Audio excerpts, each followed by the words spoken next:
Hey everyone, I'm Nate Vinio, and this is Something to Gnaw On, a short podcast for those with a short attention span or just short on time.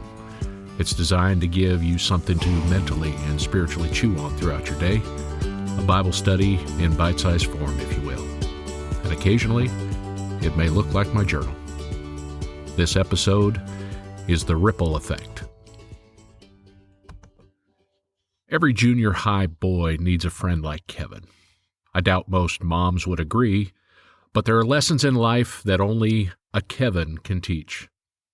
Kevin would teach me physics lessons on momentum and inertia, like the time we raced down his dirt driveway in his two-seater go-kart as fast as the Briggs & Stratton motor on the back would go, and he'd take a random left turn, launching me out the right side. No seatbelt. No helmet. No problem. I survived. When I was in the 8th grade, Kevin called and asked if I wanted to go fishing in his boat. And I need to add here that the term boat should be used quite loosely. It was a 9-foot Livingston dinghy. I was about to get another lesson. This time, it was boating 101. Kevin had visions of grandeur. So we met up to launch the dinghy at Tramp Harbor at high tide. This high tide reference is a significant tidbit of information. This part of Tramp Harbor is very shallow at high tide, and about 200 yards of mud and barnacle-covered rocks at low tide. To get past this shallow, muddy area where the fish are, we had to row what seemed like a couple hundred yards, and we tied the dinghy off to another boat owner's buoy. Boat owners in that area are smart enough to tie off their boats and to set their buoys far enough out to avoid being dry docked in the mud. It was a calm day, a sunny day, and we were doing exactly what we wanted. Chilling in a boat. We had pop, snacks. We had a bucket of herring, the stench of which you eventually get used to, a knife, 2 fishing poles, and 2 personal flotation devices. And in the event you were unaware, junior high males, like us, tend to have an invincibility complex. So if I was betting on it while the personal flotation devices were present, I'd say we probably weren't wearing them. Nonetheless, we sat there in the dinghy, tied up to the buoy some 200 yards offshore, catching nothing but sun in Tramp Harbor, looking across the Puget Sound, watching planes land at SeaTac International Airport, watching all the little boats and the sailboats pass by, as well as one of the largest freighters I had ever seen. It was a gunmetal gray Hyundai car hauler, and it was headed towards Tacoma. I'd seen ships run that channel on a regular basis, but none this big. Easily the largest ship I'd ever seen. In my mind's eye, it dwarfed the fully loaded container ships you see. At the same time, it just seemed to inch along. And before long, we got bored and we returned to not catching fish. I would guess that it was 30 to 45 minutes later that our boat got launched towards the shore by the first of the waves coming from the wake of the freighter. We never saw it coming. The first wave launched us towards the shoreline, which wouldn't have been a problem as there are those who surf these waves around the Puget Sound on surfboards the size of our dinghy, and we could have rowed it to shore except we had tied off to a buoy. When the next wave hit, we started taking on water because the buoy had kept us from being able to crest the next waves. Without deliberation, one of us tossed the herring overboard and started using the bucket to bail water. The other cut the rope with the fillet knife. I don't remember how long it took to cut the line, it's all a blur, but obviously we survived the next 5 to 7 waves, riding the last ones to shore.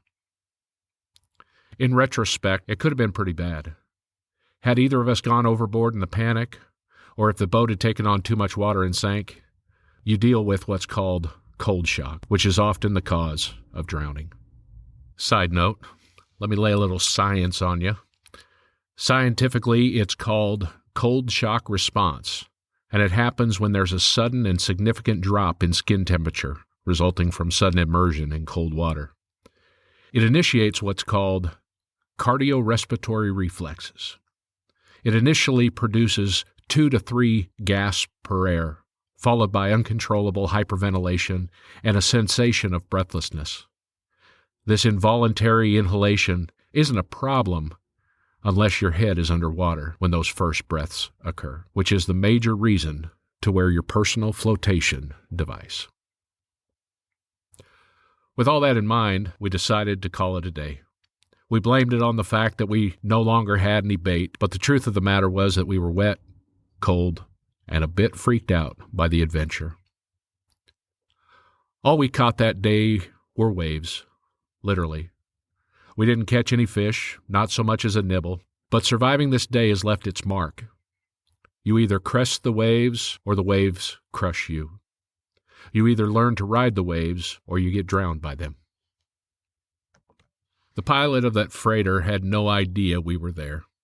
No idea that the consequences of his everyday job would wreak havoc on our little Livingston. No idea that a couple of 8th grade punks with a net IQ of 72 were tied up where they shouldn't have been, several miles away. There's no real fault to cast. Ships run that channel daily. Ultimately, we should have known better. The ripple effect isn't always about fault. Sometimes it's just consequence. And that's the point of this episode. If ever there was a character in the New Testament that had an effect of a freighter, one would certainly be Paul. This is the theme in the early church. Look at any community that Paul visited. The unsuspecting community is cruising along at a calm pace, and then the freighter arrives. The ripple effect of the gospel saves some, and it sinks others. Everyone is affected. The question is not if the waves come, it's do we crest the waves, and how do we ride them out? Think through what happened in Philippi. You can check it out in Acts 16. All is well in that happy little hamlet until Paul arrives and shares the gospel. Many are saved, lives are changed, a demon-possessed girl is set free. And when the lives of those who are not saved are upset financially by those that God has set free, they take it out against Paul and Silas, beating them and imprisoning them. Paul's freighter creates waves. Likewise, the unbelievers create waves. Those who profit from idolatry create waves, and pretty soon you have the perfect storm in Philippi. When Paul writes the book of Philippians, he does so from the confines of a Roman prison cell to a group of converts that were riding out a storm that he helped create. It's a bit ironic, really. They needed the message of the gospel to be saved, but the message creates a new danger. This new danger is demonically designed to sink the new believer's boat. Paul's message is clear. You have to cut loose of your old life to crest the waves. You have to cut loose of your old ways to learn how to ride out the storm. If you fail to cut loose of the buoy, you will sink. Quickly, there are 2 themes that Paul uses in Philippians to cut loose from the buoy. First, let's read from Philippians 1:27. He says, "Above all, you must live as citizens of heaven, conducting yourselves in a manner worthy of the good news about Christ. Then, whether I come and see you again or only hear about you, I will know," and here it is, "that you are standing together with one spirit and one purpose, fighting together for the faith." The first key is that we've got to get rid of an independent spirit. We are not in individual boats. We are all in the same boat, being rocked by the world. Too many of us think that we live independent lives when we really live interdependent lives. What we do and who we are has far-reaching effect, the ripples of which extend farther than most of us are aware, and they extend into the lives of everyone we know, and most likely into the lives of individuals we don't know. This is a foundational theme in Philippians. We are interdependent. We don't float alone. We all have a Kevin or a group of Kevins in our boat, and we need them, and they need us. Someone has to bail water while you cut the rope. You can't do it on your own. You need Kevin, even if you're a bit irritated with him for getting you into the mess you're in. The first theme is learning to be interdependent, standing together with one spirit and one purpose, fighting together. And how this plays out is the second theme. It's summed up in the term consideration, which is simply great thought over a period of time. Look at this concept of consideration or regard or thinking of others, developed by Paul in Philippians 2, verses 2 through 4. He says, "Make me truly happy by agreeing wholeheartedly with each other, loving one another, and working together with one mind and purpose. Don't be selfish. Don't try to impress others, but be humble, thinking of others as better than yourselves. And don't look out for only yourself or your own interest, but take interest in others too." Why is it necessary for Paul to say this, especially in this moment? May I submit to you that the Bible does not instruct us to do things that are easy. Wake up in the morning, put your clothes on, eat breakfast, breathe, eat at lunch, put your shoes on, things like that. It doesn't tell you those things. May I submit that when you're in a boat taking on cold water, what is right is not what is natural. Therefore, this instruction is absolutely necessary in this moment. When you're in a small boat that is being beaten up in the ripple effect of a spiritual freighter or a demonic freighter or a practical freighter or an IRS freighter or a familial freighter, whatever it may be, the temptation is to take out your frustration on those in close proximity to you, your brothers and sisters in Christ, your spouse, your kids, your siblings, your co-workers, your neighbors. But it should not be so. It shouldn't be so in families, and it shouldn't be so in the church. It shouldn't be so in the workplace. We've got to wrap our heads around the fact that demons understand that they only need to rock the boat. The occupants often sink themselves. It's not natural to consider others and their interests as more important than yourself, but it's the key to cutting the rope from the buoy and bailing the water out of your boat. It's the key to keeping your boat from sinking in the ripple effect of life. When that first wave hit, Kevin and I didn't get out a notebook and have an official meeting. We didn't argue over who was going to cut the rope or who was going to untie.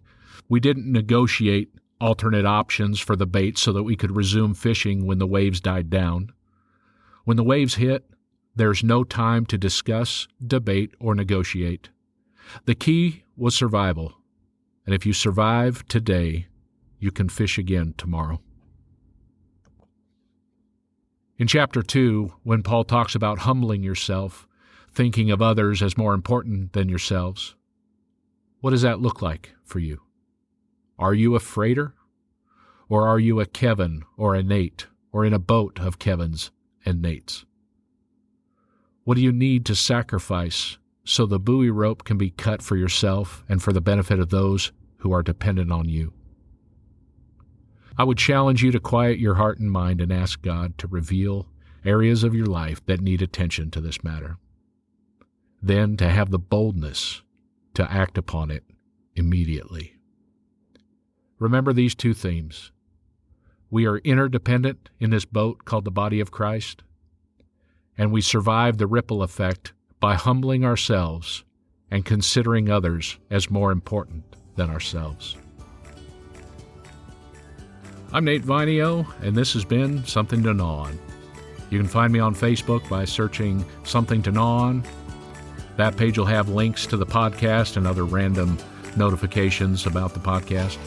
Lastly, if ever there was an episode to share, this may be it. If this or any other episode has been a blessing to you, or you know someone who could really use this word, please feel free to share on your social media pages and help me get the word out. Till next week, God bless.